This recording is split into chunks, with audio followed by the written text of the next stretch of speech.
news শিরোনাম যুক্তরাষ্ট্র ও Venezuela উত্তেজনা লাতিন আমেরিকায় নতুন রাজনৈতিক সমীকরণ যুক্তরাষ্ট্র ও ভেনেজুয়েলার মধ্যকার সম্পর্ক আবারও উত্তপ্ত হয়ে উঠছে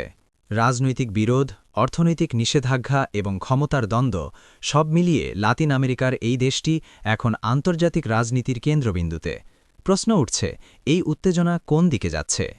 ভেনেজুয়েলার বর্তমান সরকার দীর্ঘদিন ধরেই যুক্তরাষ্ট্রের সঙ্গে বৈরী সম্পর্ক বজায় রেখে চলছে যুক্তরাষ্ট্রের অভিযোগ ভেনেজুয়েলায় গণতান্ত্রিক প্রক্রিয়া বাধাগ্রস্ত হচ্ছে মানবাধিকার লঙ্ঘন হচ্ছে এবং বিরোধী রাজনৈতিক শক্তিকে দমন করা হচ্ছে অন্যদিকে ভেনেজুয়েলার প্রেসিডেন্ট নিকোলাস মাদুরো সরকারের দাবি যুক্তরাষ্ট্র অভ্যন্তরীণ বিষয়ে হস্তক্ষেপ করছে এবং অর্থনৈতিক নিষেধাজ্ঞার মাধ্যমে দেশটিকে অস্থিতিশীল করার চেষ্টা করছে বিশেষজ্ঞদের মতে যুক্তরাষ্ট্রের আরোপিত দীর্ঘমেয়াদী নিষেধাজ্ঞার ফলে ভেনেজুয়েলার অর্থনীতি চরম সংকটে পড়েছে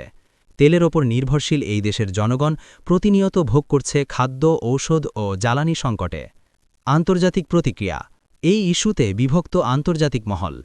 একদিকে ইউরোপের কয়েকটি দেশ যুক্তরাষ্ট্রের অবস্থানকে সমর্থন করলেও অন্যদিকে রাশিয়া চীন ও কিছু লাতিন আমেরিকান দেশ ভেনেজুয়েলার সরকারের পাশে দাঁড়িয়েছে বিশেষজ্ঞদের মতে এই দ্বন্দ্ব শুধু দুই দেশের মধ্যে সীমাবদ্ধ নেই বরং এটি একটি ভূরাজনৈতিক শক্তির লড়াই সম্ভাব্য প্রভাব লাতিন আমেরিকায় রাজনৈতিক অস্থিরতা বৃদ্ধি